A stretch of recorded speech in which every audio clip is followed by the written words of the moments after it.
conférence. Voilà, alors bonsoir à toutes, bonsoir à tous, bonsoir Prem. Bonsoir Laurence, bonsoir à tous, bienvenue.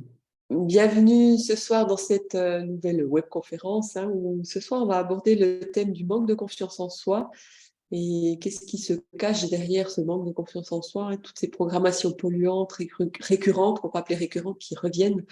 On va aborder un sujet quand même qui pourrait paraître vaste ou un peu bateau, mais pas du tout, parce qu'on va aller vraiment très en profondeur derrière ces programmations, d'où elles viennent, depuis quand elles sont là, quelles croyances, il y a quand même une belle complexité en fait qui se joue à l'intérieur de chacun, derrière ce manque de confiance en soi. Donc voilà, nous sommes partis pour, on va dire, en tout cas une bonne heure de conférence. Donc n'hésitez pas, si vous avez des questions, à les poser dans le chat. On y répondra, on les mettra tout au long de la conférence. La conférence, elle est aussi diffusée sur Facebook. Donc si vous avez des questions via Facebook, vous pouvez les mettre en commentaire et puis je les transférerai dans la conférence pour y répondre aussi. N'hésitez pas, donc on est là pour ça aussi, pour répondre aux questions, pour vous faire participer. Et puis, on vous souhaite une belle soirée. Et puis voilà, après, je vais te passer la parole, je vais te laisser commencer la conférence. Qu'est-ce qui se cache derrière ces programmations polluantes et récurrentes? Alors, le manque de confiance en soi, c'est vrai, comme tu disais, on pourrait assez imaginer que c'est en fait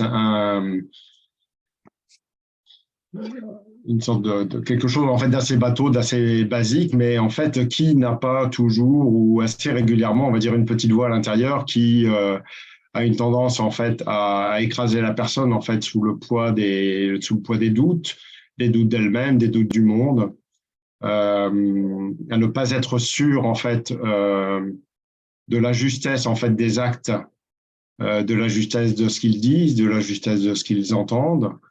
Donc ça, c'est quelque chose en fait d'assez récurrent, et en fait peut-être que c'est tellement banal que cet espace-là, il est un peu vécu aussi parfois trop en fait comme quelque chose de spirituel, et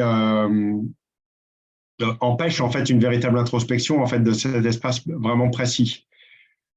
Donc il y a beaucoup de raisons bien sûr qui découlent justement de ces mouvements intérieurs, et le doute, j'ai envie de dire, fait partie de l'ego en fait. À son contraire, on peut voir en fait les personnes qui sont très sûres d'elles, qui ne doutent jamais de rien, qui sont sûres de leur présence, de ce qu'ils pensent en fait, tout simplement. Avec des gens qui foncent en fait véritablement avec une volonté en fait de certitude, d'avoir raison, de savoir et de se dire que c'est là que ça se passe.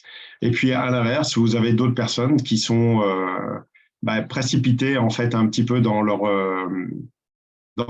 un autre espace, on va dire égotique, mais qui est un espace plutôt déconstructeur, qui n'est pas un espace constructeur, qui les empêche en fait de réussir quelque chose en fait dans leur vie.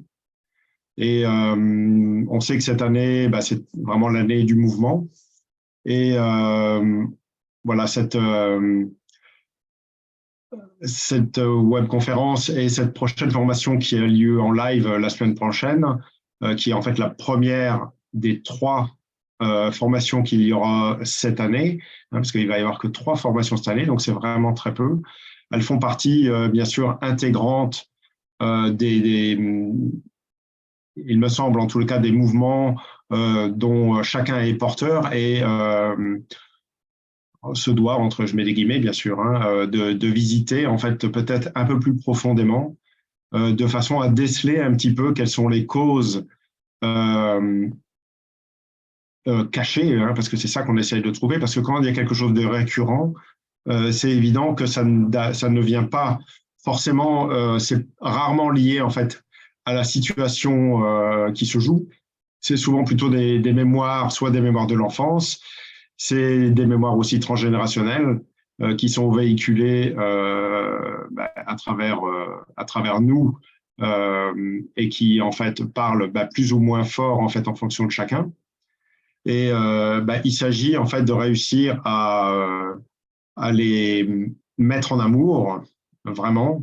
Ça veut dire être face à soi et face à la réalité en fait des doutes qui sont présents, qui sont récurrents, parce qu'on peut vraiment parler de récurrence, parce que c'est, j'ai envie de dire, il me semble, parce que ça fait quand même maintenant pas mal d'années que je suis là au service en fait des personnes qui viennent me voir, c'est quelque chose qui est, j'ai envie de dire, presque quotidien. Et il y a des personnes, c'est vraiment, ça ne les lâche pas de la journée. Donc, je pense qu'ici, tout le monde qui est là travaille à des doutes en fait réguliers et il me paraît vraiment très très important en fait de visiter ces espaces-là pour pouvoir avancer. C'est un peu comme dégrossir, si tu veux, le mental pour pouvoir après construire quelque chose. Alors, je disais qu'il y avait des personnes qui ont beaucoup d'ego et qui sont sûres de tout, et puis vous avez des personnes, donc moi c'est ce que j'appelle l'ego qui est un ego constructeur. Après, il est plus ou moins présent et il est plus ou moins guidé par le cœur. Et vous avez l'ego destructeur, qui est plutôt cet ego déficitaire, j'ai envie de dire, qui empêche toute action, en fait. Et même parfois, derrière ça, vous avez la pudeur, en fait, vous avez la gêne. En fait, vous avez beaucoup de choses qui sont liées dans beaucoup d'espaces. Hein. Ça peut être au niveau du relationnel, en fait, avec les amis, avec le conjoint ou la conjointe, au niveau du travail, au niveau des décisions que vous avez à faire dans votre vie, des décisions plus ou moins importantes que vous avez à vivre. Et on peut aller beaucoup plus loin par rapport au divin, par rapport au cœur. C'est-à-dire qu'en fait, ce doute, il est quand même à la base, et j'ai envie de dire, très en relation en fait avec l'incarnation. Parce qu'à partir du moment où, on s'incarne et on rentre dans un corps, on rentre en fait dans la dualité, il y a ce sentiment de séparation. Et à partir du moment où il y a ce sentiment de séparation en fait avec le divin, donc avec un cœur qui est plus ou moins présent, alors pas forcément chez l'enfant, mais à partir du moment où il commence à, à accumuler, on va dire, de l'humanité et il commence en fait à vivre des revers par rapport à la vie parce qu'il imaginait la vie comme tout amour et puis en fait il s'aperçoit que la vie n'est pas faite que de ça, elle est faite de bien et de mal, de plus et de moins, de le yin et le yang en fait tout simplement. Et cette désillusion en fait d'un monde qui n'est pas celui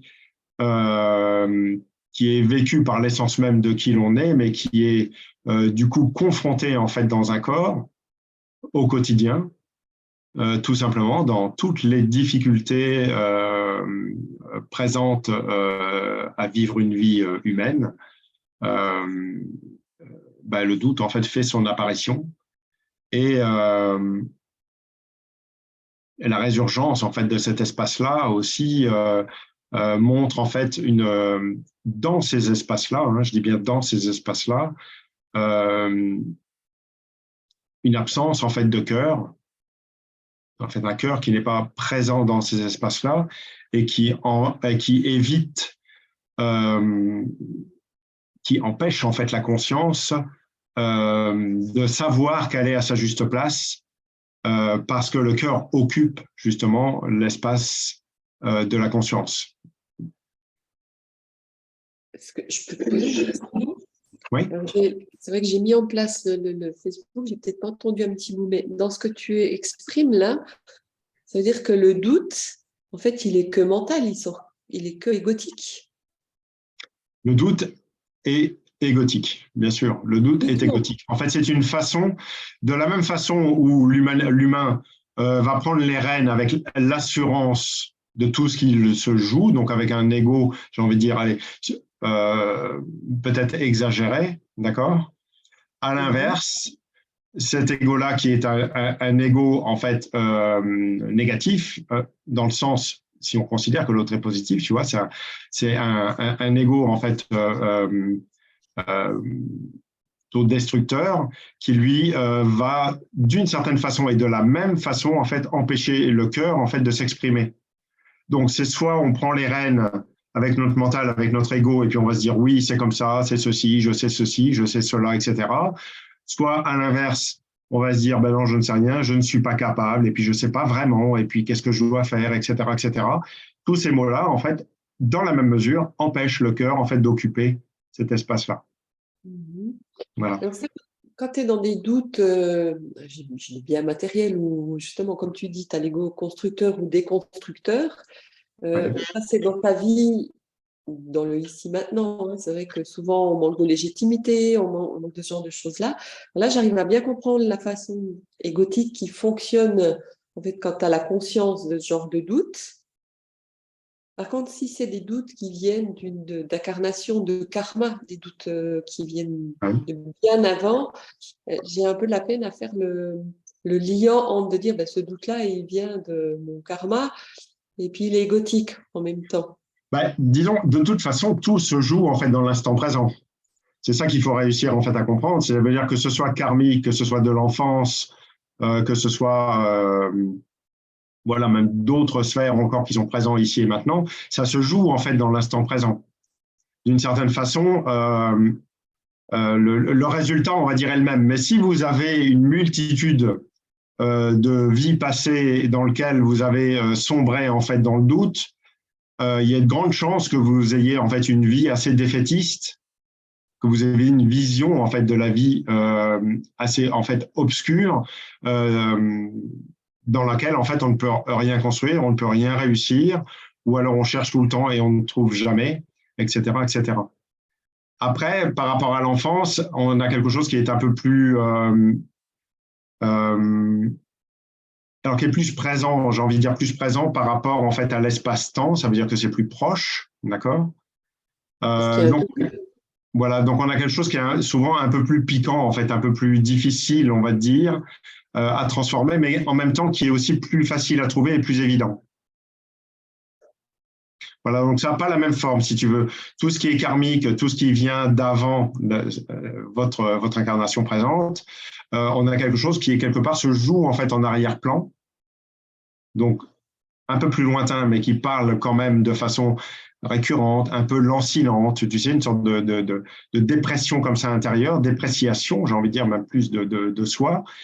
Et puis, ce qui est en rapport à l'enfance, où là, on vous a dit des mots que vous avez entendus profondément étant enfant, dans le genre t'arriveras jamais à rien, voilà, que des choses en fait négatives qui vont de cet ordre-là. Et je suis sûr que ici chacun en fait a entendu ce genre de phrases avec des parents plus ou moins bienveillants, avec un professeur qui vous comprend pas et qui va vous donner des mots pas sympathiques, ou alors avec une petite amie quand vous avez 5 ans, 6 ans, qui va dire ouais, t'es nul, machin, etc. Et ces mots-là, en fait, qui sont entendus vraiment sur la base même en fait de notre enfance, peuvent avoir une incidence tout au long de notre vie.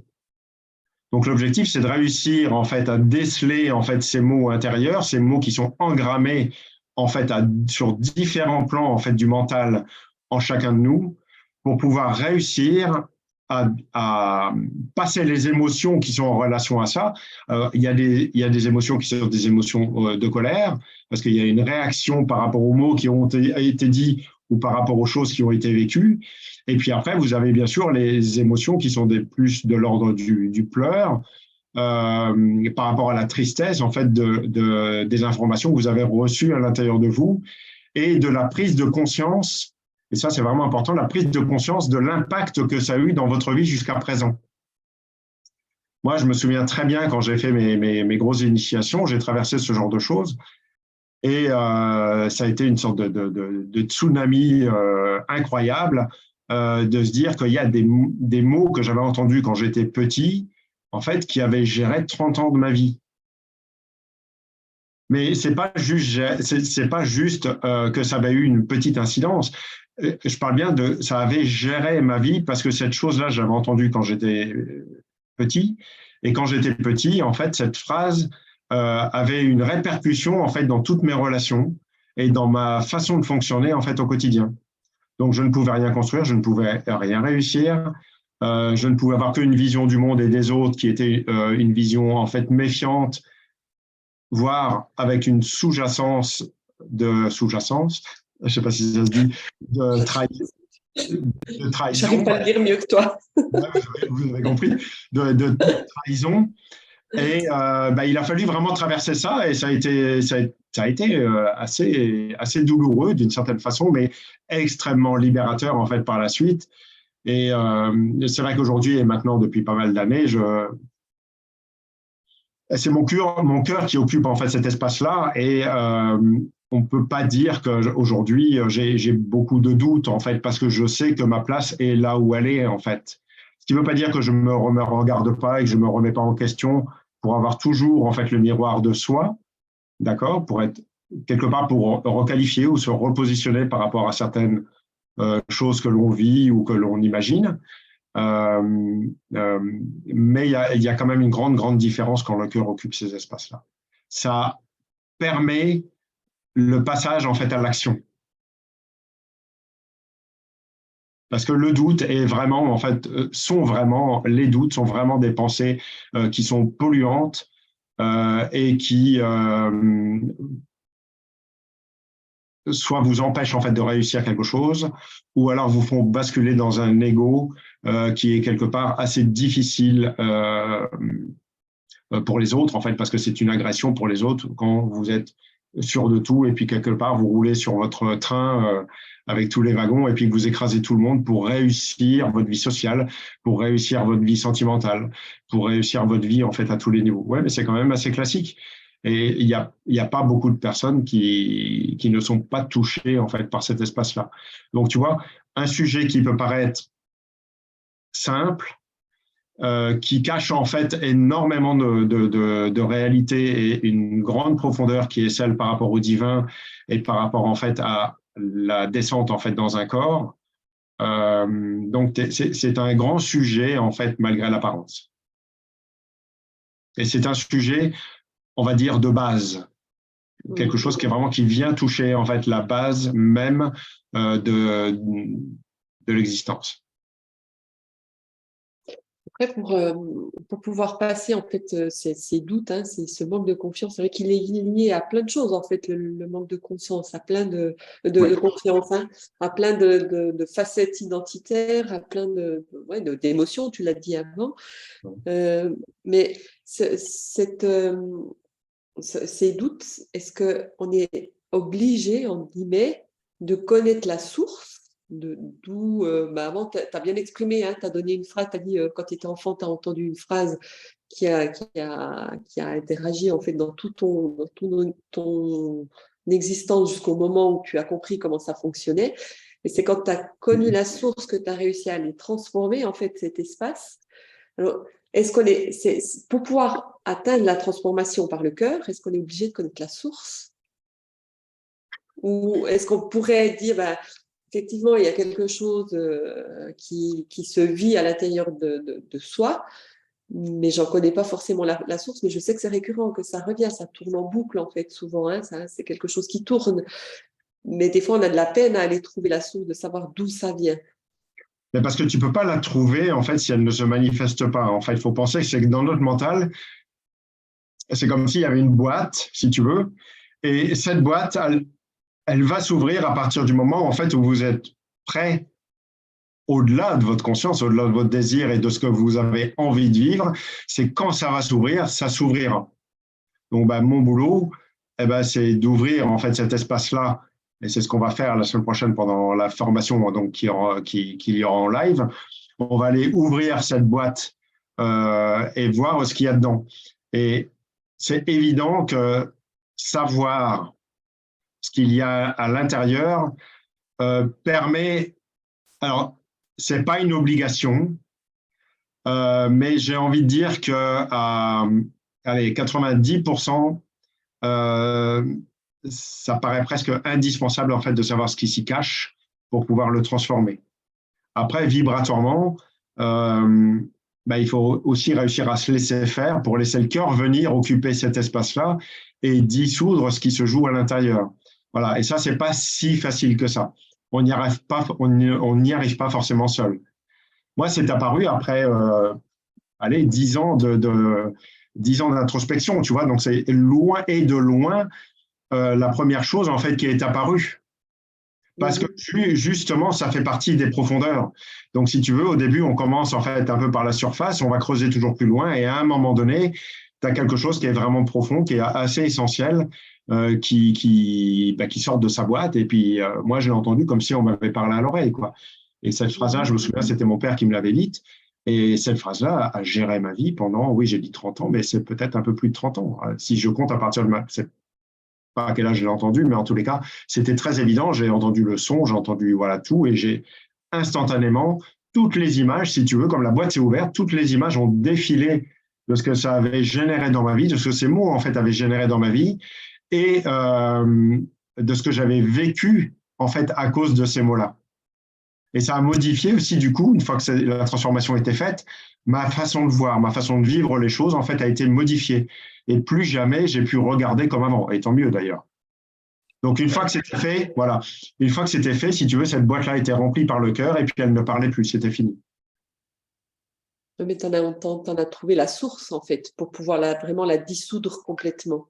Voilà, c'est ma réponse. Le fait de trouver la source permet, en fait, à 90% du temps, il vaut mieux, en fait, le savoir, en fait, précisément, pour pouvoir transformer tout ce qui a découlé, en fait, de cet espace-là. Ça peut se faire différemment, voilà, à travers certaines initiations ou qui vont correspondre à ces 10% qui vont aller toucher l'inconscient. Donc, ça va se faire sans que vous le sachiez, mais voilà, ce n'est pas une obligation. C'est pour ça que là, on fait une de ces 3 formations qui est du coup, sont toujours des formations importantes parce qu'on n'en a pas beaucoup cette année. On fait que 3 formations dans cet espace-là parce qu'on a le programme là qui est spécifique et puis on aura après les voyages de 15 jours. Donc, elle fait partie en fait de ces 3 piliers, j'ai envie de dire, importants en fait pour pouvoir avancer. Après, maintenant, par rapport à ces états émotionnels, c'est lié, on l'a dit tout à l'heure, c'est lié aux états émotionnels, mais quelque part, oui, tu as les émotions, tu as le karma, tu as beaucoup de choses en fait qui font émerger ce doute. Mais est-ce qu'on pourrait lier ça aussi à une sorte de faille, une faille d'incarnation, ou une faille qui est là, que tu ne connais pas?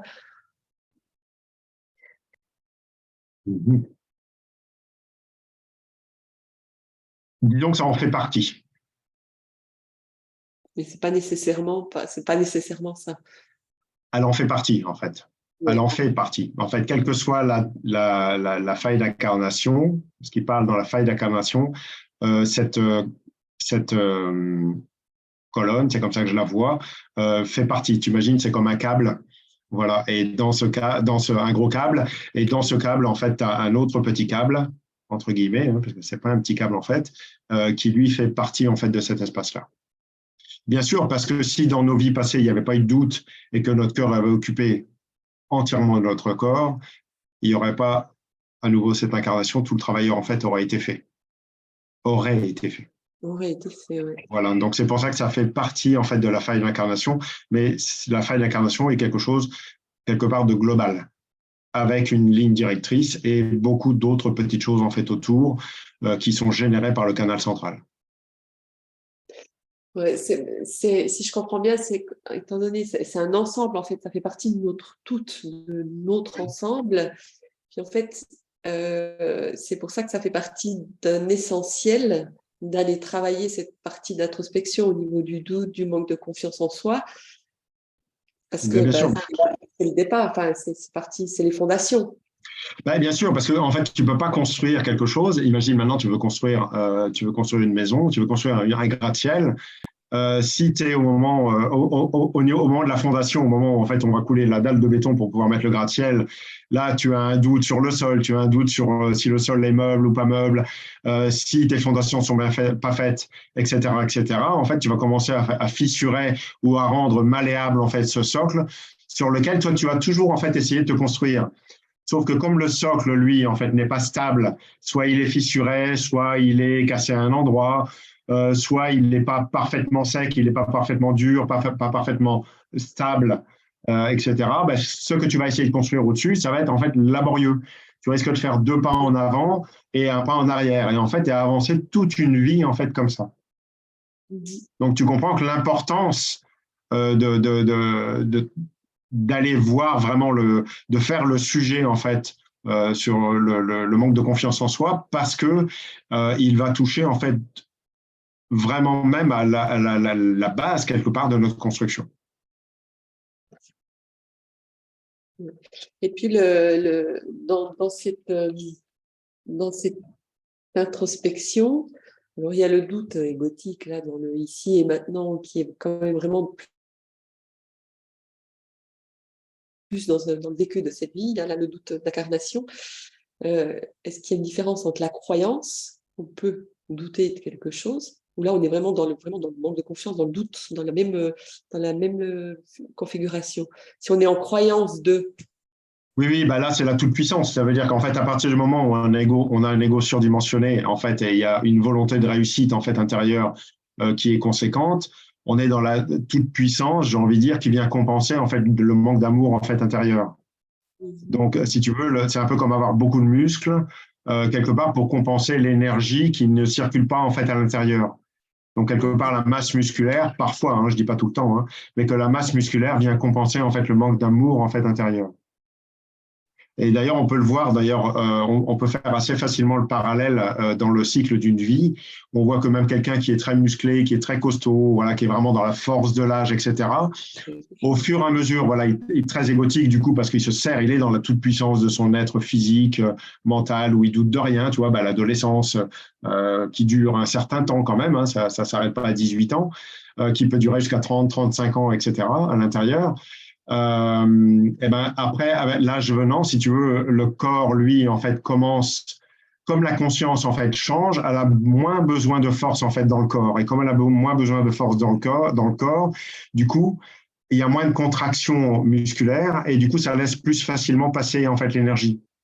Donc, on s'aperçoit que plus on avance en âge, moins on a de force physique, mais plus on vit d'amour à l'intérieur de soi. Alors, ça, c'est l'idéal.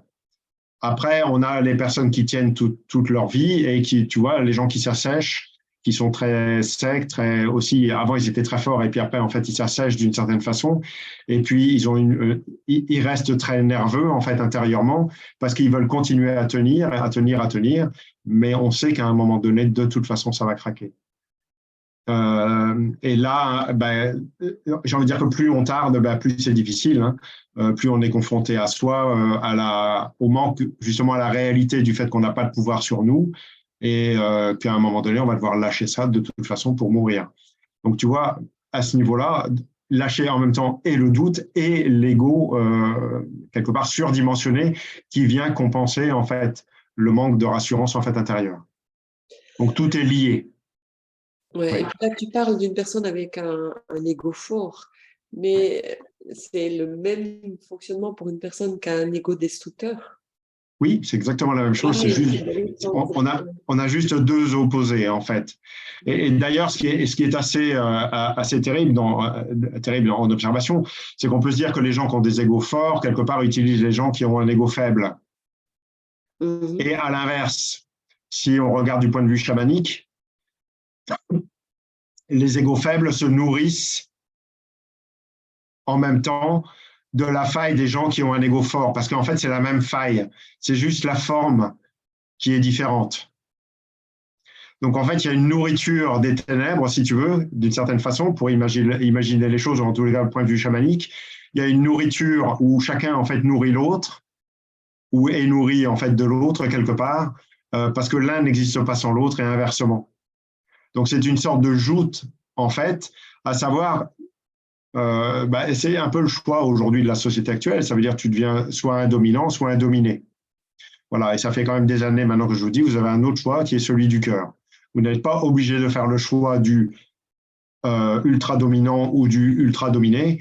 Vous pouvez faire le choix du cœur, et la guidance du cœur est quelque chose qui vous stabilise, qui vous amène une assurance non négotique de savoir où vous êtes, de pourquoi vous faites les choses, que vous le faites avec amour, que vous le faites au service en fait du cœur, que vous le faites pour les autres, même si ça passe à travers vous. Donc c'est quelque chose en fait qui va être euh, nourricier, mais dans le sens de l'amour, dans le sens de vraiment dans le sens de l'énergie du cœur, ce qui n'a plus rien à voir. Avant, on est plutôt dans la nourriture, une histoire de vampire et vampire énergétique, et puis vous avez l'autre personne qui se fait vampiriser. Mais ce qui est le comble là-dedans, c'est que même le vampire se fait vampiriser par l'autre. Donc c'est très pervers en fait comme situation. Et c'est pas évident. On a tous déjà vu, surtout pour ceux qui ont déjà fait des formations ou qui ont déjà fait d'autres types d'initiations, vous avez déjà vu et perçu des gens qui sont assez fragiles ou qui paraissent en fait assez fragiles et qui, on a observé, parfois en fait viennent se nourrir en fait des autres, et donc c'est assez insupportable pour les autres de sentir cette personne-là à côté d'elle, parce que vous sentez que cette personne vient chercher énergétiquement quelque chose chez vous. Voilà, donc en fait, vous pouvez penser que cette personne-là, en fait, n'a pas de pouvoir, alors qu'en fait, elle est complètement dans le pouvoir. Mais elle est dans un pouvoir qui est masqué par une sorte de jeu de rôle euh, qui vous fait croire qu'elle n'a pas de force et qu'elle est en déficit. Alors qu'en fait, elle n'est jamais en déficit puisqu'elle vient se nourrir en fait ailleurs. C'est juste qu'elle est en manque de cœur, ça c'est sûr. Donc généralement, venir compenser ce genre de personnes, en fait, n'est pas la bonne solution. Par contre, la mettre face à la réalité pour qu'elle puisse visiter cet espace-là est l'accompagnement le plus courageux, le plus difficile, mais le meilleur surtout pour elle. C'est un joli programme parce que tu disais avant, justement, c'est vrai qu'une fois que tu vois ces facettes identitaires, ça te demande de la présence pour pouvoir avoir le courage d'aller les regarder en humilité. Ça te demande quand même d'avoir conscience de la limite quand c'est que tu te fais vampiriser ou pas, ou quand toi tu vampirises l'autre ou pas, parce que ça c'est quelque chose, on n'a pas forcément cette perception-là, tout le monde ne l'a pas, hein, on a certains niveaux peut-être, mais puis encore, ça dépend. Mais en plus, dans tout ça, est-ce que on est aussi souvent en train de vivre dans une illusion? On vit notre rêve parce qu'on n'est pas assez présent dans la réalité. Donc, tu n'as pas tout déconstruit ça, tu arrives à t'y retrouver dans ce que tu racontes. Oui, parce que, bien sûr que oui, parce que en fait, déjà, il faut être clair, on ne peut pas tout déconstruire. Parce qu'il ne s'agit pas de se prendre pour Dieu, il ne s'agit pas de se dire, voilà, moi j'ai tout fait, ça y est, j'ai plus rien à faire. Donc il s'agit enfin avoir un petit peu d'humilité, voilà, et de rester dans la réalité. Et de savoir, en fait, c'est une question de quantité d'amour, en fait, à l'intérieur de vous. Quand vous avez plus d'amour en vous que de blessures, c'est déjà tout de suite beaucoup plus facile. Voilà. Et plus il y a d'amour, quelque part, j'ai envie de dire, plus en même temps, ça va être le révélateur, en fait, de vos profondeurs. Et oui, bien sûr, parce que plus tu te rapproches du cœur, plus tu vis dans l'instant présent. Plus tu vis dans l'instant présent, plus tu vois ton ego. Plus tu vois l'ego des autres aussi.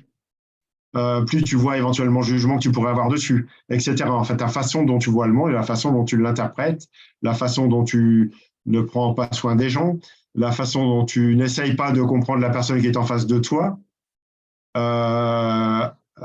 avant de commencer à la juger, etc., etc. Tu vois ce que je veux dire?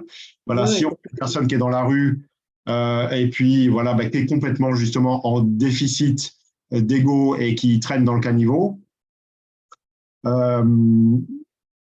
rarement on va vers elle pour lui demander en fait qu'est-ce qu'elle a vécu qu'est-ce qui fait en fait qu'elle se retrouve là, pour essayer de la comprendre. Non, là, franchement, 99% des gens, une grande partie des gens vont se dire, oh, voilà, c'est un clochard, il n'a pas de bol, machin, t'approches pas trop, machin, c'est dangereux, etc., etc. Alors, des fois, ça peut être chaud, mais en fait, en réalité,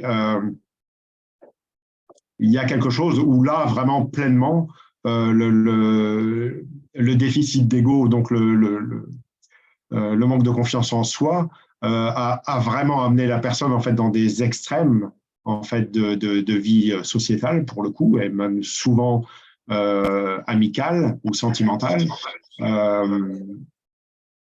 Ça amène en fait à des fois des vies qui sont parfois très très compliquées, très très difficiles.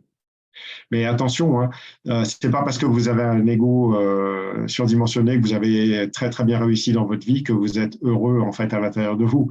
Donc, vous avez l'apparence en fait de ce que vous montrez, et vous avez la réalité que vous vivez à l'intérieur de vous.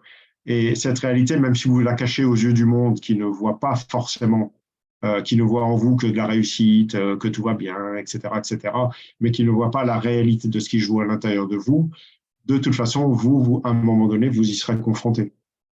Donc, est-ce que ça vaut le coup vraiment de se mentir toute une vie pour, au bout du compte, s'apercevoir que on a manipulé, on s'est nourri en fait des autres pour satisfaire le manque de confiance en soi par un ego surdimensionné? Voilà, c'est vraiment des questions importantes. Donc, tu vois, en fait, que l'on soit d'un côté ou de l'autre, dans le manque de confiance en soi ou dans un ego surdimensionné, en fait, les deux agissent dans les ténèbres en même temps, et aucun ne rend service véritablement. Elle est précieuse, hein. Ça le rappelle quand on t'entend parler. Là. Bon, je me dis, c'est vrai que la vie, elle est trop précieuse pour passer à côté. C'est pour ça qu'il faut, bien sûr, c'est pour ça, même, regarde, même nous, quand on communique, etc., on a besoin en fait de clarifier des choses, on a besoin de temps aussi pour intégrer les choses, pour savoir où se situe l'ego, où se situe en fait la justesse, pour pouvoir poser en fait systématiquement. Tu vois, dans le relationnel, pourtant on se connaît maintenant depuis longtemps, mais tu vois, ça reste, c'est pas toujours si évident que ça. Pourquoi? Parce que vis-à-vis de soi, c'est évident, mais si on tient compte de l'avis de l'autre, de l'état dans lequel il est, de ce que ça remue chez la personne par rapport à ses blessures d'enfance. Voilà, on a eu des grandes discussions depuis mardi. On est déjà parti en formation là, mais quelque part, voilà, c'est de savoir est-ce que moi c'est mon rôle, c'est de savoir en fait que ce soit toi ou quelqu'un d'autre, c'est de savoir en fait qui j'ai en face de moi et qu'est-ce qui est en train de se jouer en fait à ce moment-là. Voilà. Et c'est à moi de savoir la différence pour pouvoir en fait avoir vraiment une justesse de cœur et de conscience en fait pour on se rapproche quelque part de la perfection du cœur, tu vois, sans être exigeant. C'est juste de savoir qu'à partir du moment où on est guidé par le cœur, c'est parfait, quoi. On a juste après, une fois que les choses sont posées, c'est tranquille, quoi. Ouais, c'est juste, hein, aussi oser se regarder de l'intérieur, justement avec humilité, quoi. Ça change tout, hein. Ça change tout ça change tout dans l'échange aussi, hein. Ça peut changer beaucoup de choses. Ouais, effectivement, ouais. Maintenant, c'est vrai que tu as des niveaux de présence, hein, c'est évident que ça aide. Après, quand tu as des notions aussi de conscience, de savoir dans quelle illusion tu vis, dans quel rêve tu vis. Alors, c'est clair, là, tu arrives à des passages où tu peux déconstruire, passer par le cœur, tous ces manques de confiance. Maintenant, j'aimerais savoir, est-ce qu'il y a des niveaux, en fait, de mise en amour dans ces espaces-là, où quand tu mets le doigt, en fait, sur le manque de confiance, quand tu comprends d'où où est la source, est-ce que tu le passes par le cœur, c'est terminé, ou il peut y avoir des niveaux, dire, tu passes par le cœur une partie, puis tu continues ton travail d'ouverture de cœur, et puis, je sais pas, 6 mois plus tard, tu as la boucle qui recommence, mais de manière plus précise, tu te retrouves face à des situations, mais que tu perçois de manière beaucoup plus précise. Alors, est-ce que c'est des niveaux ou est-ce que c'est que le travail n'est pas fait complètement? C'est une question à laquelle je peux pas avoir une certitude pour le coup, parce que en fait, ça dépend de chacun. C'est-à-dire que moi, par rapport à cette fameuse phrase de l'enfance, à partir du moment où elle a été mise en amour, c'était fini. Clairement, c'était clair, net et précis. Ma vision avait totalement changé. Par rapport à d'autres doutes et par rapport à certaines structures, certaines façons en fait de certains corps, certaines personnes, voilà, c'est ça que je veux dire, exprimer, les choses vont pas forcément en fait agir de cette façon-là. Donc ça dépend du sujet, ça dépend de la personne, ça dépend beaucoup de l'abandon que la personne va vivre aussi pour laisser le cœur vibratoirement occuper cet espace-là. Peut-être qu'elle a besoin, le gouffre ou cette case, si tu veux, lui paraît tellement grande qu'elle va ouvrir un petit peu et elle va refermer parce que ça fait trop. Elle risquerait d'être tellement bousculée qu'elle aurait quelque part peur de mourir parce que d'une certaine façon, si elle a vécu toujours avec cette base-là et que c'est cette base-là qui a structuré sa vie, elle imagine que si elle n'a plus cette petite voix intérieure qui lui dit en fait ces choses-là, va dire comment je vais vivre demain, qu'est-ce que ça va être ma vie, etc. Et elle ne peut pas forcément, le sens de sa vie. voilà, pas obligatoirement lâcher le truc d'un coup parce que elle serait trop dans l'instant présent pour le coup, en tout cas pour elle, et elle aurait trop peur quelque part de ne pas savoir. Alors là, c'est de nouveau, c'est plus de l'ordre de l'ego, parce que c'est vrai que tu pourrais t'imaginer quelque part avoir une peur d'un, entre guillemets, choc de conscience, par exemple. Oui. Plutôt parce que suivant, c'est vrai que si la peur de ne pas savoir, en fait, c'est plus égotique.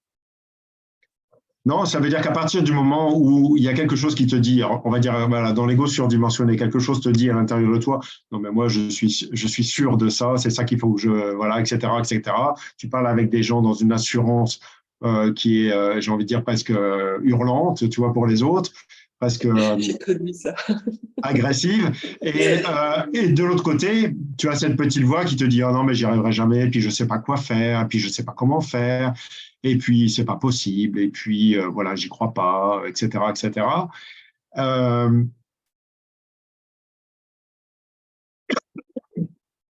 et j'ai envie de dire, c'est la même chose, c'est de l'ego. Tout ça, c'est de l'ego. Tu comprends? Ouais, c'est de nouveau, tu as l'ego constructeur des constructeurs, quoi, qui t'emmène dans les ténèbres dans les deux côtés, quoi, en fait. C'est ça, c'est deux espaces, j'ai envie de dire, distincts, mais qui sont en relation l'un avec l'autre, Ouais. et qui se nourrissent en fait l'un l'autre.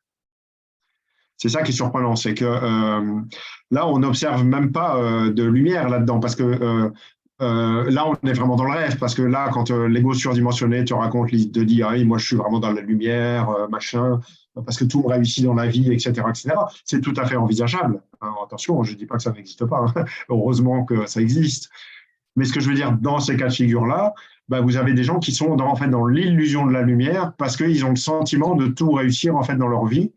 Sauf qu'ils ont, ils ont ils ont les dents longues et que ils ont une construction mentale, ils ont une éducation, ils ont des parents derrière qui lui ont dit t'es le meilleur, t'es le plus fort, t'es le plus beau, tu vas y arriver mon fils, machin, etc. Donc en fait tout ça, ça a été engrammé, tu vois, à l'intérieur. Et puis c'est comme des genres de rouleaux compresseurs en fait qui passent et qui sont prêts à écraser tout pour réussir dans leur vie. Et puis du coup, ils peuvent estimer en fait qu'ils sont dans la lumière.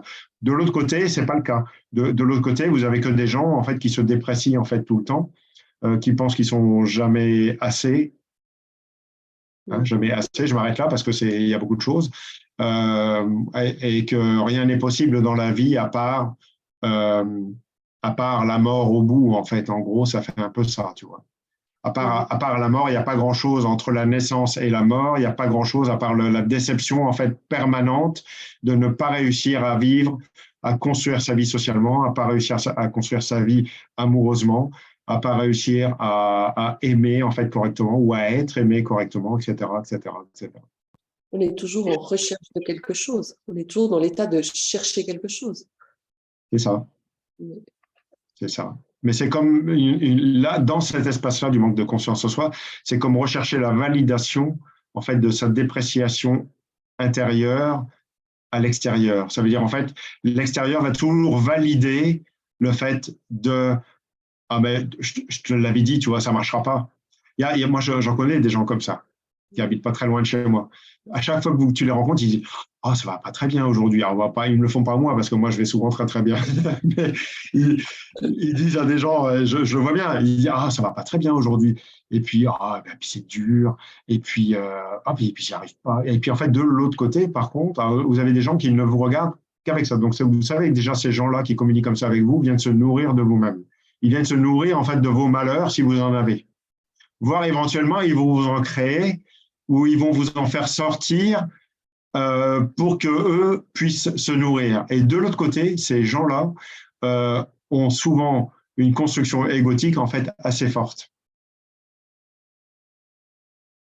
Oui, parce qu'ils sont vampires énergétiques, quoi. Ils sont vampires, ils viennent chercher. Donc, effectivement, ouais, il faut avoir la force, la puissance que ça possède. Exactement, c'est comme une dichotomie intérieure, si tu veux, où en fait, ils vont tester à chaque fois les gens qui vont pas très bien, ils vont se nourrir en fait de ces gens-là, et eux, par contre, ils vont réussir dans leur projet en fait intérieur, quel que soit leur projet intérieur. Et ça, c'est assez perturbant parce que vous avez vraiment une relation dominante-dominée, et quand vous observez ces gens-là et que vous les connaissez, vous n'allez pas trop à leur rencontre. C'est très rapide. Moi, ça dure 30 secondes, généralement pas plus. Effectivement, ouais. Ouais, on entend bien dans tout ce que tu expliques qu'on va aller travailler le week-end prochain.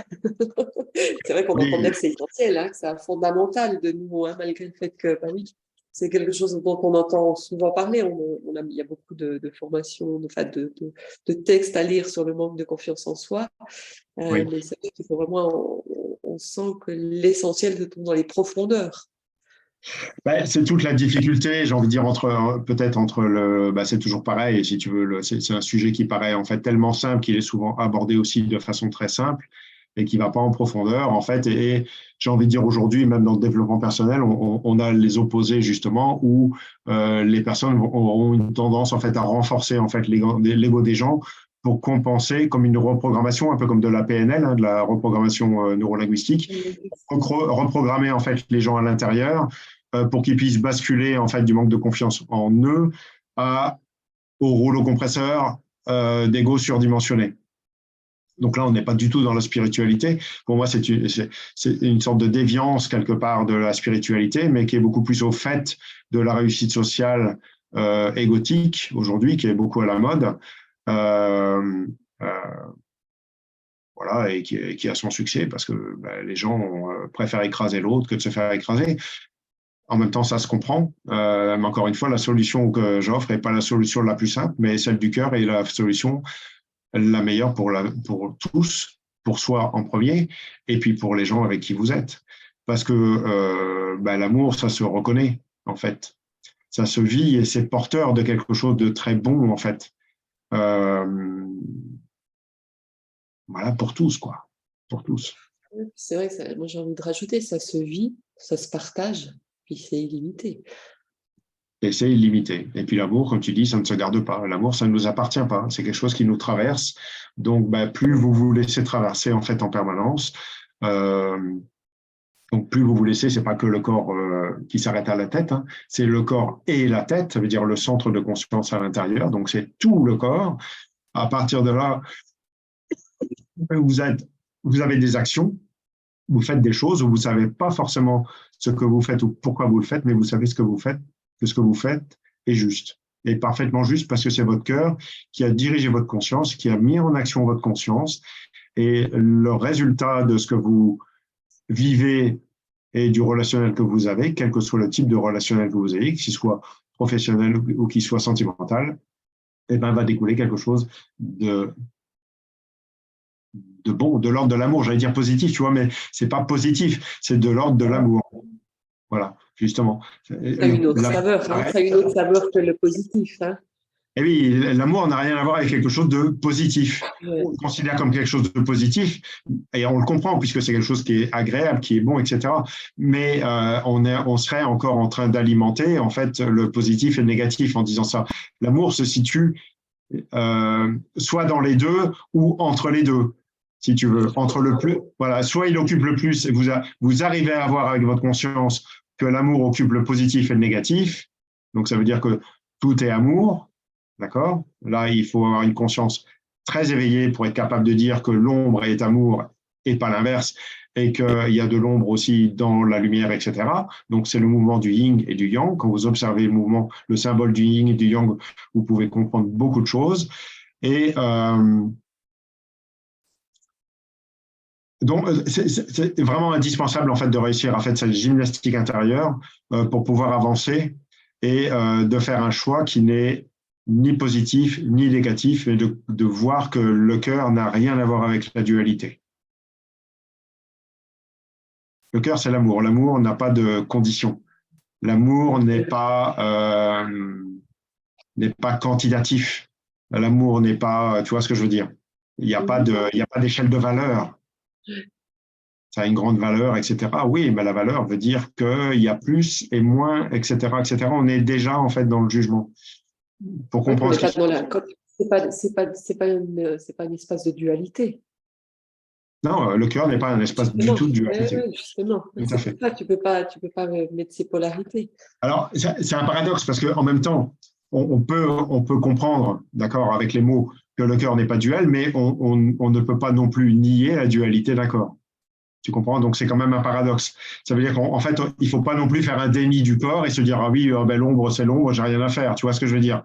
Non, l'ombre n'est plus l'ombre à partir du moment où ta conscience a compris que l'ombre n'est pas une ombre. Ça veut dire qu'elle a transformé l'ombre à l'intérieur de soi en lumière et qu'elle a descendu, j'ai envie de dire, elle a descendu le paradis, la lumière du paradis à l'intérieur de soi dans la lumière du cœur. C'est encore autre chose. Donc, elle est sortie de l'illusion de la lumière à la réalité de la lumière du cœur, qui n'est pas la même lumière. Ça n'a pas la même puissance, ça n'a pas le même impact, ça n'a pas la même finesse. Ça ne parle pas. Dans la lumière spirituelle, ça parle beaucoup. Je pense qu'il y a un mot qui est important que tu as dit, c'est la réalité de la lumière. Hein. C'est-à-dire que tu sors de cette illusion justement de tout ce qui pourrait être dogmatique, de tout ce qui pourrait être croyance, de tout. Tu es vraiment dans la réalité, tu es dans la vie, quoi. C'est toute la difficulté d'un mouvement, d'ailleurs de ces deux mouvements, du manque d'amour. Si tu veux, quand tu marches dans le caniveau, que tu as les pieds dans la merde, pour parler clairement, et puis qu'il faut remonter sur le trottoir, c'est difficile de sortir quelqu'un de ses propres enfers pour qu'en fait il puisse aller dans son espace de cœur et son espace de sécurité. Et en même temps, quelqu'un qui est dans la surdimension de son ego, etc., à qui tout réussit, c'est difficile de le faire descendre de son paradis intérieur, tu vois ce que je veux dire, pour qu'il puisse réussir à abandonner tous ses acquis, soi-disant acquis, puisque de toute façon, il les perdra au fil du temps de sa vie, au plus tard, au moment de mourir, mais il les perdra de toute façon. Le faire descendre ces espaces-là pour pouvoir laisser le cœur occupé, justement, ces soi-disant acquis, est une chose en fait assez difficile. Ça, effectivement, ça fait plus à l'intérieur là quand tu expliques ça. Je comprends. Alors, et tu vois, ça n'a rien à voir forcément avec pour toi, par exemple. On sait d'où tu viens, en tous les cas, énergétiquement. En tous les cas, on sait comment ça s'est passé. Tu étais plutôt dans la partie surdimensionnée de l'ego. Et ça a été difficile, en fait, de descendre de cet espace-là. Aujourd'hui, tu comprends beaucoup mieux. Mais il peut y avoir des résurgences. Oui. Voilà. Et les résurgences sont toujours liées à des manques, en fait, intérieurs. Donc, il s'agit d'aller déceler en fait ces manques intérieurs pour qu'il y ait plus de justesse en fait à l'intérieur de toi. Et ça, c'est pareil pour moi et c'est pareil pour tout le monde, bien sûr. Je ne m'écarte pas du chemin. Mais c'est là que c'est vraiment bon, quoi. C'est intéressant de pouvoir avoir cette perception à l'intérieur de toi. C'est vrai que si tu ressens, si t'es pas relié à ton intérieur, c'est juste impossible de déceler ce genre de fonctionnement. Bien, c'est difficile, oui, non, c'est difficile parce que en fait, tu peux vivre une vie, c'est tous des cons et puis toi, tu as toujours raison, ou alors tu es en colère contre le monde parce que même quand tu es dans le caniveau, c'est quand même tous des cons et c'est toi qui as raison. Tu vois ce que je veux dire? En fait, dans les deux sens, ça dit pareil. Voilà, c'est juste la forme en fait qui est différente. Ouais, j'étais plutôt dans l'ego des constructeurs, donc dans le manque de confiance en soi, etc. Et bah, j'étais en colère contre l'humanité. Pour moi, c'était tous des cons, ils n'avaient rien compris. Ce que je veux dire, j'avais un jugement absolument colossal sur l'humanité, sur les gens, surtout. En fait, j'avais un ego surdimensionné, avec une sorte de condescendance, un truc qui était vraiment très, très surprenant. Bah, une fois que tu as transformé ça, mon Dieu, ta vie change, quoi. Et ben après, tu fais preuve d'humilité et puis tu restes à la place à laquelle tu es. Et c'est la bonne place, c'est celle du cœur, quoi. C'est pas la peine d'aller dans un sens ou d'aller dans l'autre, reste au milieu. Et puis si tu y es pas, fais tout ce qu'il faut pour y être. Parce qu'on n'a qu'une vie, hein, il faut comprendre. Les amis, on n'a qu'une vie, on n'en a pas deux. Et puis elle est courte, hein. Et elle est courte. J'espère qu'elle sera pas trop courte. Oui, mais c'est vrai que ça, c'est quelque chose dont on n'a peut-être pas conscience, hein. Alors là, moi, je partage, c'est d'une expérience de vie. Moi, j'ai vu l'amour quand même plusieurs fois de gens très, très proches. C'est vrai que la vie, elle est courte, quoi. Il faut pas passer à côté, quoi. À Elle est l'échelle, courte. à l'échelle cosmique, on n'est rien du tout. Donc, même le temps qu'on passe ici, c'est rien, quoi. Donc, C'est ça. Et puis même à l'échelle humaine, hein, parce que ça peut nous prendre demain avec une maladie, un accident, enfin quelque chose qui vient nous prendre, qu'on n'avait pas vu et qui arrive. Donc on croit toujours qu'on a le temps en fait, hein, et on arrive à la fin de sa vie au moment, puis on se dit ah ça y est c'est maintenant quoi. Et puis là on commence à pleurer parce que soit on n'a rien fait de sa vie, on était justement dans le manque de confiance en soi, où on n'a jamais vraiment réussi à faire quelque chose, ou alors on a écrasé tout le monde et puis à nouveau on engendre du karma. Dans les deux sens on engendre du karma, hein. Donc vous comprenez bien que dans le travail que je fais maintenant depuis des années et pour les gens qui ont l'habitude de me suivre, euh, et quand je parle de karma, je parle de karma et on ne se libère pas de son karma si on ne fait pas cet espace-là, quoi. Ça fait partie de la fondation. Je pense que vous avez compris par rapport au gratte-ciel, la métaphore du gratte-ciel, mais c'est vraiment ça, quoi. C'est vraiment après, ça. je C'est pense quelque aussi, chose qui se visite excuse-moi, vas-y. intensément. Oui. Puis après, ce qui est aussi important, bah, c'est vrai que c'est de le vivre à l'intérieur du corps, puis pas seulement d'avoir la compréhension intellectuelle. C'est quelque chose qui se vit à l'intérieur du Ah corps. bah, de toute la compréhension ne fait pas la transformation. Ça, c'est Ça, évident, ouais. jamais. Même si vous le savez avec votre mental, le savoir avec votre mental ne suffit pas à transformer les choses, quoi. Mhm. Et puis après, il y a de nouveau, c'est malin en fait, hein. Le mental, il est malin parce qu'il fait croire que aussi. En fait, il y a une connaissance, puis il fait croire que c'est passé par le cœur. Donc, c'est vrai que c'est aussi c'est fin, hein. Il y a pas mal de, il y a pas mal de pièges, il y a pas mal de choses en fait qui sont présentes. Moi, c'est vrai que quand j'ai les gens en face de moi, je le sais en fait assez vite. Je vois assez vite en fait ce qui est en train de se jouer. Le plus difficile, enfin, entre guillemets, c'est la communication, c'est de réussir à le dire. Donc, bah, c'est ce que je me permets de faire en formation parce que les gens viennent pour ça. Et c'est ce qu'on va faire la semaine prochaine, donc le 18, 19 et 20, donc en live sur Internet. Donc, c'est vraiment de chez vous. Et là, moi, j'ai pas besoin d'être en face de vous pour faire ça. Ça se jouera très très bien par Internet. Il suffit juste que je vous vois, que vous soyez plutôt bien éclairé. Et entre mon ressenti corporel et ce que je veux voir de vous, voilà, l'objectif, c'est vraiment d'aller déceler justement cette base de manque de confiance en soi que vous avez, cette chose qu'en fait qui est assez récurrente. Là, j'en connais quelques-uns. Quand je regarde les prénoms, je me dis, ah, tiens, toi, toi, toi, toi. Je me dis, bon, ok, voilà, c'est pas par hasard, hein. Voilà, encore une fois, il y a pas beaucoup de formations, vous n'aurez pas grand-chose à faire à ce niveau-là, en tous les cas, dans ces espaces libres, entre guillemets. Les autres font plus partie du programme, on a le programme à l'année et on a après les voyages. Tout le reste, c'est trois formations, ça restera quand même des éléments importants sur le chemin. À nouveau, c'est le deuxième de l'année, donc ben, voilà, on est en début d'année, donc on est en train de préparer la suite. Euh, on commence en mars. En mars. En mars, on commence le programme. Donc, à partir de mars, voilà, ça va commencer à changer. Ce sera différent. Je ne connais pas les thèmes en fait des deux autres formations, mais on saura que ce sera parfait à l'instant présent par rapport à ce qui doit se jouer. Ça, c'est sûr. Ouais, les deux autres formations, elles sont sur le deuxième semestre, hein. En fait, c'est les formations de novembre et de décembre, hein. En plus, parce qu'il nous reste, bah, en dehors du programme, il reste la formation de mai, qui Oui, est la préparation de voyage. les Après, deux voyages. voilà, juin, c'est un voyage. Juillet, c'est l'intégration du voyage de juin. Et après, août, c'est les vacances. Ouais. Et puis, bah, septembre, c'est le programme. Puis après, on a le voyage d'octobre. Hein. Donc, c'est vrai qu'il ne reste pas beaucoup de formations vraiment en tant C'est ça, c'est en ça. dehors des voyages et du programme. Oui, il y a vraiment une notion, Après, moi, j'en ai parlé. Vas-y, excuse. J'en ai parlé en début d'année. Hein. On est vraiment cette année dans une densité d'incarnation. Donc c'est vrai que du coup, entre le programme et les voyages, on a quelque chose qui est vraiment très fort, franchement qui est fort. Hein. Clairement, je vous le dis. Hein. Donc c'est vrai que ben, ça fait partie des exercices préparatoires, justement, ce qui va se passer cette année. J'ai le sentiment, je vais m'avancer un petit peu, mais je peux pas trop m'avancer quand même. J'ai le sentiment que les deux autres formations vont être vont plus correspondre en fait à des ajustements en fonction de ce qui va se dérouler en fait cette année, autant dans le programme que dans les voyages. D'accord.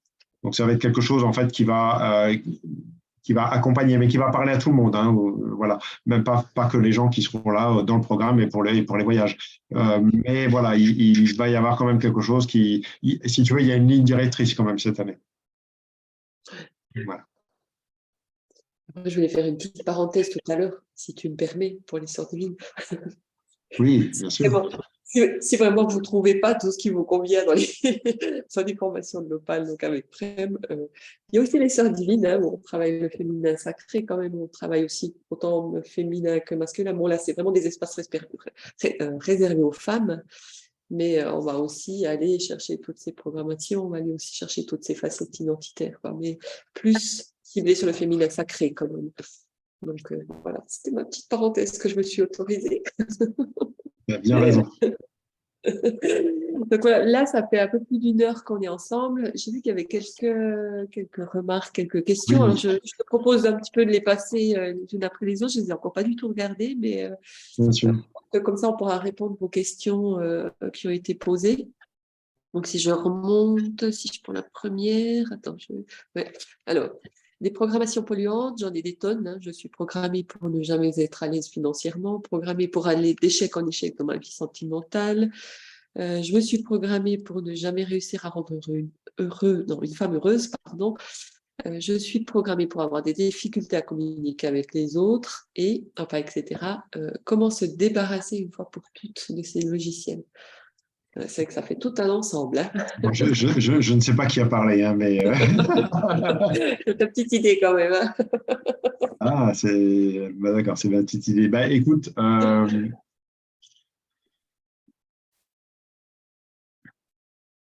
moi j'ai été comme ça en fait. Hein. Vraiment, ce que tu décris, moi c'est quelque chose que je parle de moi parce que là, pour le coup, c'est quelque chose qui me parle assez fort. C'est quelque chose que j'ai vraiment vécu comme ça et je n'arrivais à rien. En fait, vraiment, je n'arrivais à rien. Euh,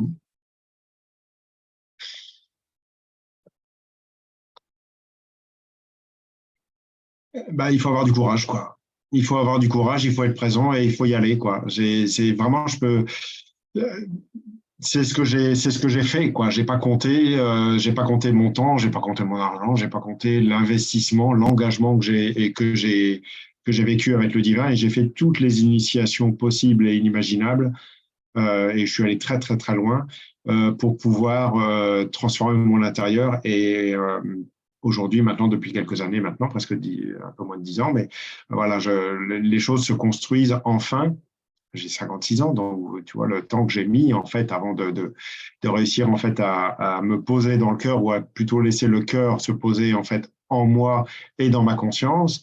Et les changements de vie se sont après euh, fait au fur et à mesure. Après, je me suis laissé aussi surprendre parce que j'aurais pu imaginer certaines choses un peu comme je le voyais avant. Et en fait, je me suis aperçu que ça prenait des formes en fait complètement différentes. Donc, j'ai accepté d'apprendre, si tu veux, de mon propre cœur euh, pour laisser mon cœur construire les choses en fait à la place de mon ego. Donc il a fallu beaucoup chuter en fait égotiquement. Hein, il a fallu vraiment beaucoup pleurer. Il a fallu laisser tomber beaucoup de modes de fonctionnement. Il a fallu aller dans les blessures les plus profondes pour laisser le cœur occuper ces espaces-là et puis vivre un nouvel être en fait dans ce corps-là, une nouvelle conscience, une nouvelle personne quelque part, pour qu'elle-même puisse avec ses nouveaux cette nouvelle guidance intérieure, en fait, découvrir et pas construire, tu vois, découvrir en fait une construction qui se présentait en fait à moi à chaque instant et l'accepter. Obligé de t'ouvrir à tous les champs des possibles. Hein. Il faut s'ouvrir à tous les champs du possible, mais en même temps, pas à tous les champs du possible. Il faut s'ouvrir à tous les champs du possible qui sont ceux du cœur. Oui. Voilà, mais ne pas s'ouvrir aux champs des possibles, des vieux schémas ou d'autres schémas perturbateurs, j'ai envie de dire. Voilà, des autres déviances qui tournent en fait autour du cœur. Donc ça, c'est pas très intéressant. Mais en fait, quand on a suffisamment cherché, quand on a suffisamment souffert quelque part de ce manque intérieur, clairement, pour moi, ça veut dire qu'on est prêt, quoi. Ça veut dire il faut y aller, quoi. Il faut avoir le courage d'y aller, quoi, tout simplement. Il faut avoir le culot d'y aller et il faut se dire, OK, fait chier, mais j'y vais, quoi. En gros, ça fait un peu ça, tu vois ce que je veux dire? C'est un, non, mais ça fait un peu ça, tu sais, moi je le sais, je l'entends. Hein, ça fait, ouais, bon, c'est un programme un peu bateau, tu vois, ça m'intéresse pas vraiment. Tu dis, ouais, en fait, derrière mes mots, est-ce qu'il n'y a pas de la peur qui est en train de se jouer, tu vois? Bon, ok. Alors, si je reconnais la peur, est-ce que je vais être capable de dépasser ma peur pour enfin aller trouver quelque chose? Passer à autre chose. Voilà. Ou est-ce que je vais me raconter encore l'histoire de mon manque de confiance en soi? Ah ouais, non, non, mais j'ai pas assez de force, je vais pas pouvoir y aller. Et puis, c'est en présentiel, donc ça ne m'intéresse pas vraiment. Tu vois ce que je veux dire? Enfin voilà, tout le bavardage, en fait, qui justement est une sorte de déficit, une sorte de gouffre, en fait, qui t'empêche en fait de ne rien faire et de ne pas aller là où tu dois aller. Encore une fois. Donc, il faut avoir le recul sur sa propre conscience et son propre mécanisme intérieur pour pouvoir, quelque part, j'ai employé un mot un petit peu vulgaire, mais pour lui faire un peu de la nique. Tu vois, parce que quelque part, si ça fait 40 ans, 30 ans ou 50 ans que lui, il se joue de toi, peut-être que de temps en temps, peut-être qu'aujourd'hui, tu peux lui retourner le truc et lui dire, OK, maintenant, stop, je t'ai devant les yeux, je te reconnais, je te vois, je vais tout faire pour que tu n'existes plus. Voilà. J'espère que ça correspond à Monsieur Q. Non, ça voulait dire question. Ça aurait pu, hein. Ça aurait pu, mais non. Ou madame, d'ailleurs, ou madame. Donc, on va passer à la deuxième Monsieur Q ou Madame Q. Alors, la question, c'est, je sais que c'est l'ego qui contient ces programmes polluants, donc je pense que c'est la suite de la question d'avant. Comment lui faire abandonner en douceur ou pas ses fonctionnements identitaires, parce qu'au fond, c'est moi, c'est je. Eh bien oui, il s'agit bien de... Alors, c'est une sorte de pléonasme. Hein. On parle... c'est l'ego qui contient des programmes polluants. L'ego, quelque part, on peut le considérer comme un programme polluant. Une multitude de programmes polluants. Et en même temps, on ne peut pas le considérer comme ça parce qu'en fait, si on le nourrit de façon négative, si on le considère comme quelque chose de négatif, tu ne peux pas changer quelque chose de négatif parce que tu le considères comme négatif, donc tu le nourris en tant que quelque chose de négatif. Hein, je répète les mots pour qu'ils puissent en fait être compris.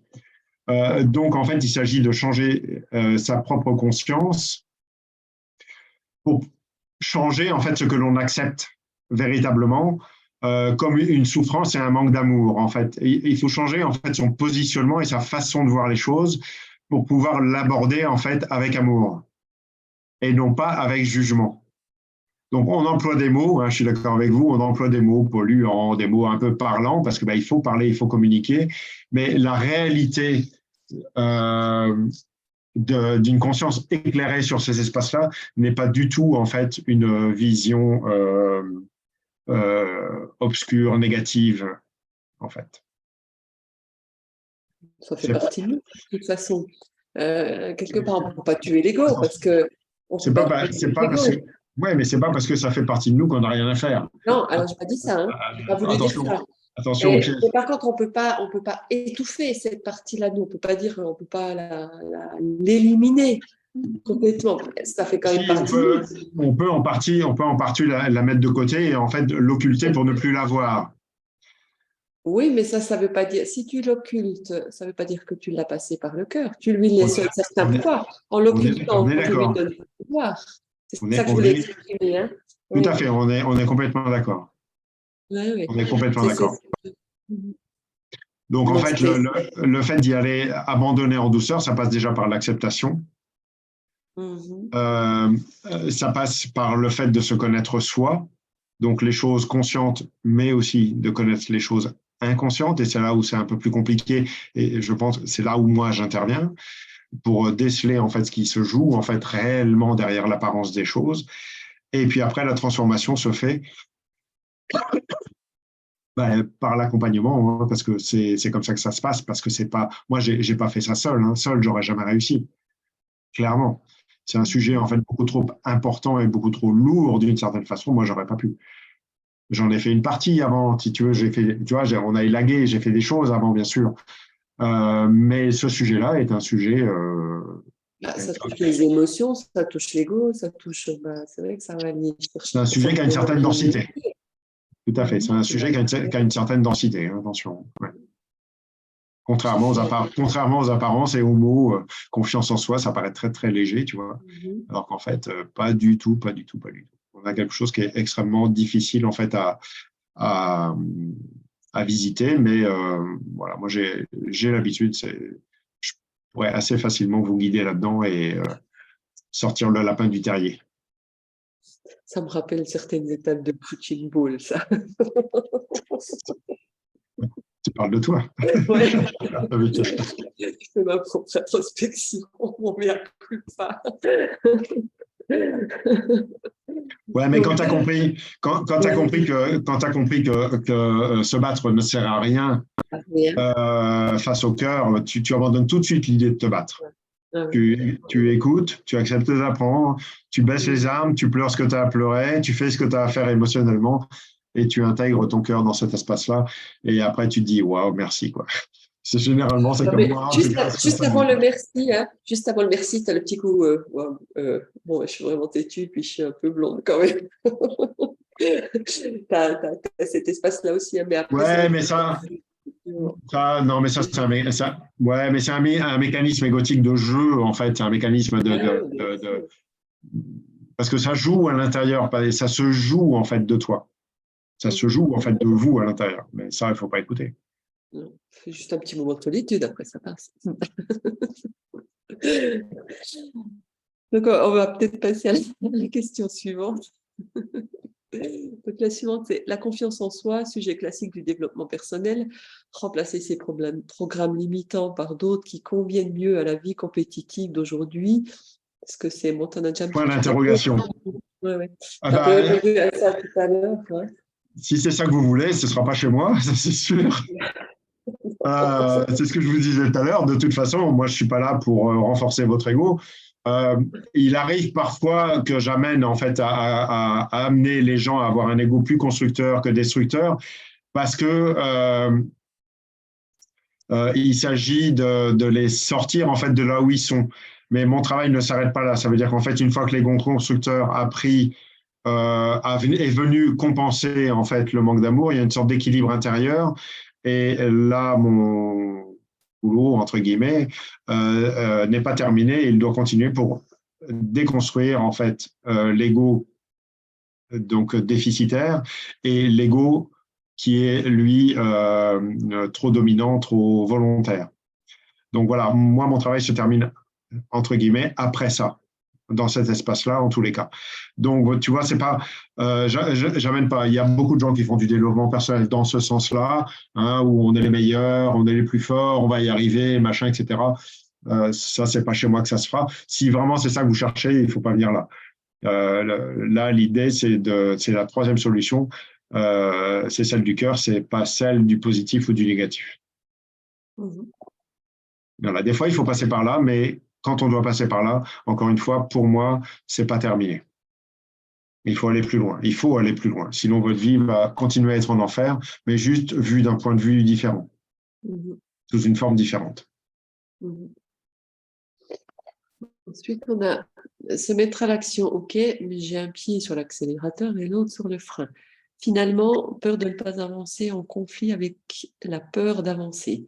Les deux peurs se font une gentille guérilla à l'intérieur de moi. On est loin de l'amour et du cœur. C'est un conflit intérieur, hein. C'est vrai que vas-y. Ah, je relis en même temps, hein.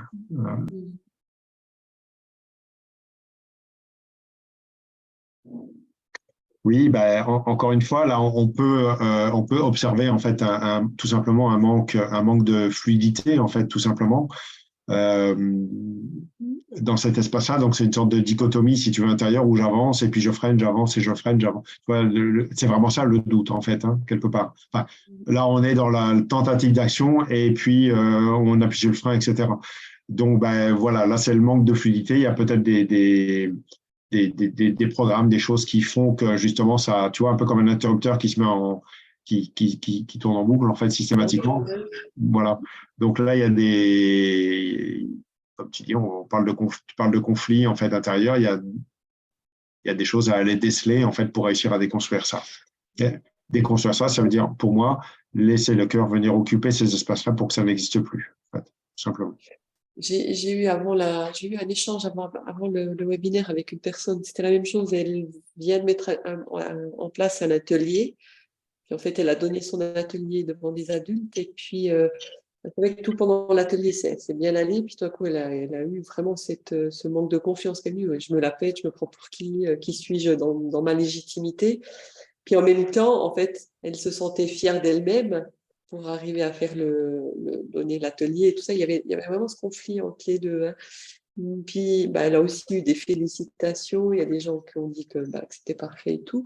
Puis elle s'est sentie vraiment perdue, en fait, Oui, dans oui. ces deux phases, parce que je dois aller où, en fait? Bah, tu vois, elle a basculé du doute, en fait, à la fierté. Ouais. Donc la fierté, ben, la fierté, c'est en fait très identitaire. Je pense que je suis maître de moi-même. Mhm. Alors, tu vois, donc voilà, c'est la fierté est quelque chose que moi je connais pas trop. Enfin, je j'ai pas l'impression de connaître ça, moi. Enfin, je sais pas, toi, tu me connais depuis longtemps maintenant. Non, C'est pas quelque chose. pas quelque chose qui fait partie de moi. Je suis heureux en fait de ce que je vis, mais être fier, c'est quelque chose qui est pris de façon très égotique. Et puis elle bascule, tu vois, de l'autre côté où elle est complètement dans le doute, etc., etc. Donc on parle bien de cette dichotomie, on est complètement dans le sujet. On est complètement dedans, là, ouais. Oui, C'est exactement tout à pareil. fait. Ah, Ouais. pour tout ce qu'on a dit là d'ailleurs. Oui. Ensuite, on a pourquoi suis-je à l'aise? Ah non, oui. Voilà, attends, excuse-moi, je vais reprendre là parce que c'était pas simple. Pourquoi suis-je si à Si, l'aise la à raison. animer des groupes d'ados? C'est si simple et fluide. Et avec les adultes, je suis pétrifiée, bloquée. Je me sens une petite fille. Je ne suis pas naturelle. Je me sens pas légitime d'être dans la posture d'animer un groupe. Visiblement, ça va bien avec les ados, mais quand on passe dans un groupe d'adultes, c'est vrai que c'est différent, hein. L'approche, elle est différente, que ce soit des enfants, des ados ou des adultes. L'approche est, Bah, la lecture est différente. je crois que c'est assez simple en fait, hein. C'est parce qu'à l'intérieur de la personne, c'est encore un peu plus ado qu'adulte. En fait, tout simplement. Donc, il y a des parties en fait, de l'adolescence qui n'ont pas été dépassées. Donc, du coup, être avec des gens de son âge, même si elle n'a pas l'âge d'être adolescente, ben, c'est assez facile. Par contre, être légitime par rapport à des adultes, bah oui, quand on est ado à l'intérieur, bah c'est difficile d'être légitime et de se sentir à sa juste place face à des adultes qui ont des demandes en fait d'adultes, de personnes matures, de personnes plus ou moins matures, hein, j'ai envie de dire, hein, mais qui ont voilà des objectifs qui sont pas ceux du tout en fait d'adolescents. Donc, bah, c'est une question de maturité intérieure. Donc ça fait voilà, ça fait partie des choses qui sont sur le chemin, en fait, eh ben, le manque de confiance en soi, il faut aller voir un petit peu ce qui traîne derrière ça, quoi. Pourquoi ça se passe comme ça et qu'est-ce qui fait que la personne ne prend pas la pleine responsabilité d'elle-même, en fait. Mhm. Voilà. Joli. Après, c'est plus des remarques, je crois. C'était quand tu parlais des schémas, enfin des phrases qu'on a pu entendre, des schémas qu'on a pu recevoir en fait dans notre éducation actuelle. Hein. Il y avait à l'école, il y a aussi beaucoup d'émotions non exprimées en famille, autant à l'école qu'en famille. Hein. C'est vrai que ça peut engrammer des choses très fortes. Hein. Ça, c'est Ah oui, oui. vraiment polluant pour le coup. Hein. Donc ça, c'était plus une remarque. Ensuite, on a sans confiance, il y a le courage de faire et d'être.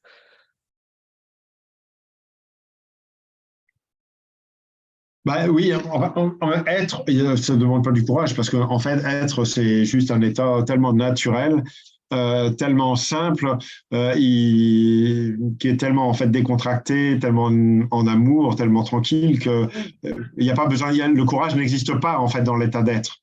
Par contre, dans le faire, oui, il faut du courage. Ouais, mais justement, tant que ouais, il faut basculer dans l'être, donc dans l'amour,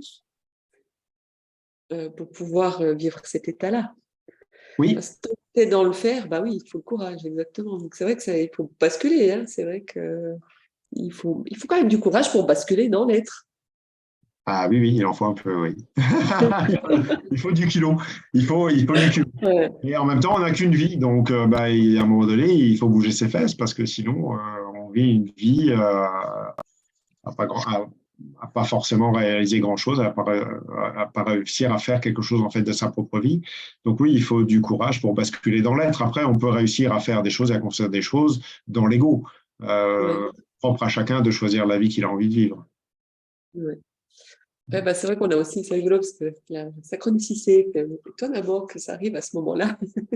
Bah, c'est vrai que tu viens de dire, hein, on vit qu'une fois, donc on disait tout à l'heure que c'était pas long. On a une remarque qui dit à l'échelle cosmique, si c'est bien cette référence, je n'existe pas, mais il y a quand même à rajouter le côté paradoxal. On existe quand même, quoi. C'est ça, c'est un paradoxe. Ouais. Ça C'est un arrive à dire, paradoxe. voilà. On peut pas dire qu'on n'existe pas et on peut pas dire en même temps qu'on existe. Mais là, on est sur, voilà, Marcel. On est sur une autre vision, un autre espace en fait de conscience. Et puis, on a aussi bon, l'anesthésien qu'on connaît bien, qui nous met, je ne sais pas si elle l'a mis, je crois qu'elle me l'a mis qu'à moi, ou non, à tout le monde. Même avec la peur, l'espace que vous proposez est tellement sécurisant qu'on peut se permettre de se détendre et de franchir certaines étapes. Donc, merci Il me semble. Laetitia. Merci Laetitia. Et il me semble que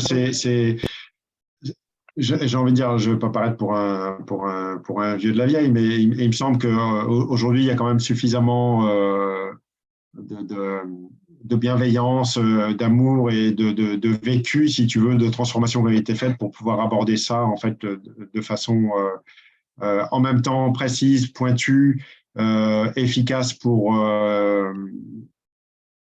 y aller, quoi, parce que voilà, il ne s'agit pas de caresser dans le sens du poil, mais en même temps avec tout l'amour et la délicatesse nécessaire aussi au moment du passage pour pouvoir réussir en fait à faire le mouvement. Donc voilà, on joue quand même un petit peu sur tous les plans pour pouvoir faire, hein, parce qu'il y a des résistances qui sont les gens sont plus ou moins résistants aussi en fonction des sujets, en fonction des choses, mais il n'y a pas de raison il y a pas de raison que ça ne se fasse pas en douceur, bien sûr. C'est un bel apprentissage de la douceur, je dirais même.